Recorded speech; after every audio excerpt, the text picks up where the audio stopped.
അപ്പോ കൊരട്ടി സ്കൂളിലെ അല്ല കൊരട്ടി സ്കൂളാണ് പറഞ്ഞത്. കൊരട്ടി മഠത്തില് ഞങ്ങൾക്ക് അവിടെ 3 മഠമുണ്ട്, വലിയ മഠങ്ങള്. മനസ്സിലായോ? അവിടെ ഒത്തിരി സിസ്റ്റേഴ്സ് ഉണ്ട്.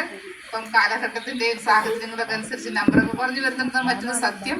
എന്നിരുന്നാലും കൂടെ നമ്മുടെ എലിസബത്ത് ആന്റി സുപ്പീരിയർ മദറായിരിക്കുന്ന മഠത്തിലെ സിസ്റ്റേഴ്സ്, നിങ്ങൾക്കറിയാം, ഇന്നലെ 12:30 മണി വരെയോളം ഇവിടെ നിന്ന് നമുക്ക് വേണ്ടിയിട്ട് ഇന്ന് കണ്ട ഓൾട്ടറിലും അതിന് ചുറ്റുമൊക്കെ കണ്ട മനോഹരമായ ഡെക്കറേഷൻസ് ഈ സിസ്റ്റേഴ്സ് രാത്രി 12:30 വരെ നിന്ന് ചെയ്ത കാര്യമാണ്. അപ്പം അത് അവരുടെ ഒരു പെർസീവറൻസ് ആണ്. നമ്മളൊക്കെ പോന്നു, അവരേറ്റെടുത്ത ജോലി ഒരു 4:30 മണിയോടുകൂടി ഇവിടെ വന്ന് ഒരു ഏകദേശം 12-12:30യോളം വളരെ ബുദ്ധിമുട്ടുള്ളൊരു ജോലിയാണത്, ഫ്ലവർ അറേഞ്ച് ചെയ്യുന്നുള്ളത് അല്ലേ.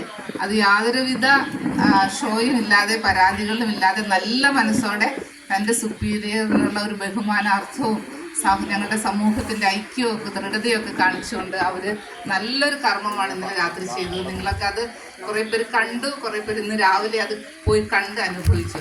അപ്പോൾ നമുക്ക് അവരുടെ വേണ്ടി എല്ലാവരും ഒരു നല്ലൊരു കൈയടിയൊക്കെ.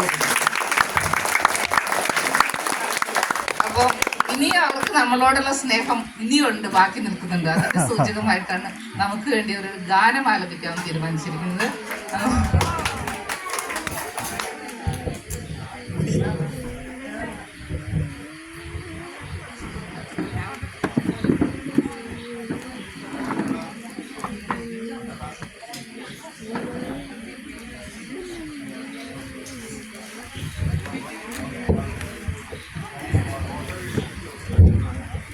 സ്നേഹബഹുമാനപ്പെട്ട മദറെ, സ്നേഹം നിറഞ്ഞ മാത്യു അച്ഛ, സ്നേഹം നിറഞ്ഞ അച്ഛന്മാരെ, സിസ്റ്റേഴ്സ്, പ്രിയം നിറഞ്ഞ കുഞ്ഞുങ്ങളെ, ഏറെ പ്രിയപ്പെട്ട എടശ്ശേരി കുടുംബത്തിലെ അംഗങ്ങളെ, മദറിൻ്റെ സഹോദരങ്ങൾ, ഞങ്ങൾക്ക് ഭയങ്കര സന്തോഷമായി ഇങ്ങോട്ടേക്ക് വരാൻ. ഞാൻ ഇതിനു മുമ്പ് ഇവിടെ വന്നിട്ടുണ്ട്. ഈ കുട്ടികളുടെ ഹോളി കമ്മ്യൂണിയനായി ബന്ധപ്പെട്ട് ഇതിനു മുമ്പ് ഈ ഫാമിലിയിലേക്ക് വരാൻ പറ്റിയിട്ടുണ്ട്. കുറച്ച് വീടുകളിലൊക്കെ ഇവിടെ പോയിട്ടുണ്ട്. ഇപ്പം മദറിൻ്റെ കൂടെ വണ്ടിക്കാണ് വരുന്നതെങ്കിൽ മദർ ഇവിടെ വരെ ഓഫായിട്ടിരിക്കും. ഈ മാണിക്യാമംഗലം വരെ അങ്ങോട്ട് കഴിഞ്ഞ് നെറ്റ്വർക്ക് തിരിഞ്ഞു കഴിഞ്ഞാൽ പിന്നെ മദർ കണ്ണൊക്കെ തുറന്ന് അമ്മയുടെ വീട്, അമ്മമ്മയുടെ വീട്, ആങ്ങളയുടെ വീട്, അനിയത്തിയുടെ വീട്, അനിയൻ്റെ വീട്, അങ്ങനെ ഒരു റോഡിൻ്റെ ഈ ഒരു വശത്തേക്ക് 2 സൈഡ്സ്, 2 സൈഡിലും ഇങ്ങനെ കാണിച്ചുകൊണ്ടേയിരിക്കും.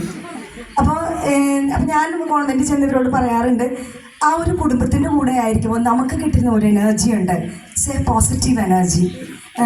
എൻ്റെയൊക്കെ വീട്ടിൽ 3 മക്കളുള്ളൂ, കുറച്ച് ചെറിയ കുടുംബങ്ങളാണ്. അപ്പോൾ നിങ്ങളുടെ ഈ കൂട്ടായ്മയിലായിരിക്കുമ്പോൾ ഇവിടെ വന്ന എല്ലാവരും, ഞങ്ങൾ സിസ്റ്റേഴ്സ് എല്ലാവരും, ഇന്നലെ ഞങ്ങൾ ഫ്ലവർ ഡെക്കറേഷന് വന്നിട്ടുണ്ടായിരുന്നു. അപ്പോൾ എല്ലാവരും പറയായിരുന്നു, ഒരു കൂട്ടായ്മയുടെ ആർജവത്വം, ഒരു ജീവൻ ഈ ഒരു സമൂഹത്തിൽ വരുമ്പോൾ, ഈ എടശ്ശേരി കുടുംബത്തിലേക്ക് കടന്നു വരുമ്പോൾ ഞങ്ങൾക്കൊക്കെ അനുഭവിക്കാൻ സാധിച്ചിട്ടുണ്ട്. പണ്ടത്തെ ഒരു കുടുംബ പാരമ്പര്യത്തിൻ്റെ, ഒരു സംഗമത്തിൻ്റെ, ഒരു സുഹൃത്ത് സംഗമത്തിൻ്റെ ഒരു വേള ഞങ്ങൾക്ക് ആസ്വദിക്കാൻ സാധിച്ചിട്ടുണ്ട്. അതിന് ഈ ഒരു ദിനം, ഈ ഒരു സായാഹ്നം ഞങ്ങൾക്കായിട്ട് ഇങ്ങനൊരു നിങ്ങളോടൊപ്പം ആയിരുന്നുകൊണ്ട് ഞങ്ങളുടെ പ്രിയപ്പെട്ട മാത്യു അച്ഛനും മദറിനും ജൂബിലി ആഘോഷങ്ങൾ നേരാനായിട്ട് ഇങ്ങനൊരു അവസരം ഒരുക്കിയതിനേറെ സ്നേഹത്തോടെ ആദ്യമേ തന്നെ നന്ദി പറയുകയാണ്. പുരോഹിതൻ അധരങ്ങളിൽ ജ്ഞാനം സൂക്ഷിക്കണം. വചനം പറഞ്ഞു വയ്ക്കുമ്പോൾ മാത്യു എടശ്ശേരി അച്ഛനെ കുറിച്ച് പറയുമ്പോൾ, അച്ഛൻ കുറച്ച് നാൾ കൊരട്ടിയിലുണ്ടായിരുന്നു, റെസിഡൻഷ്യൽ പ്രീസ്റ്റ് അല്ലെങ്കിൽ സ്പിരിച്വൽ ഫാദർ എന്നൊക്കെ പറഞ്ഞ്. അപ്പോൾ അച്ഛൻ ഇടയ്ക്കിടയ്ക്ക് നടക്കാനായിട്ട് കോൺവെൻറ്റിൻ്റെ ഞങ്ങളുടെ സ്കൂളുണ്ട്, അപ്പോൾ അവിടേക്ക് വരാം, ഗ്രൗണ്ടിലേക്ക് വരാറുണ്ട്. അപ്പോഴൊക്കെ അച്ഛൻ ആരെ കണ്ടാലും വളരെ സൗകര്യം, അതിപ്പോൾ ചെറുതെന്നോ വലുതെന്നോ വ്യത്യാസമൊന്നുമില്ല, വളരെ എന്താ പറയുക, വളരെ ഫ്രണ്ട്ലി ആയിട്ട് അച്ഛൻ നമ്മളോട് സംസാരിക്കും. ഫ്രണ്ട്ലി ഒരു ടോക്ക് ഞങ്ങൾ തമ്മിൽ എപ്പോഴും ഉണ്ടാവാറുണ്ട്. അതിലച്ഛൻ തമാശ പറയും, ചിലപ്പോൾ ഗോളടിച്ച് സംസാരിക്കും, പക്ഷേ എപ്പോഴും ലൈവായിരിക്കും അച്ഛൻ.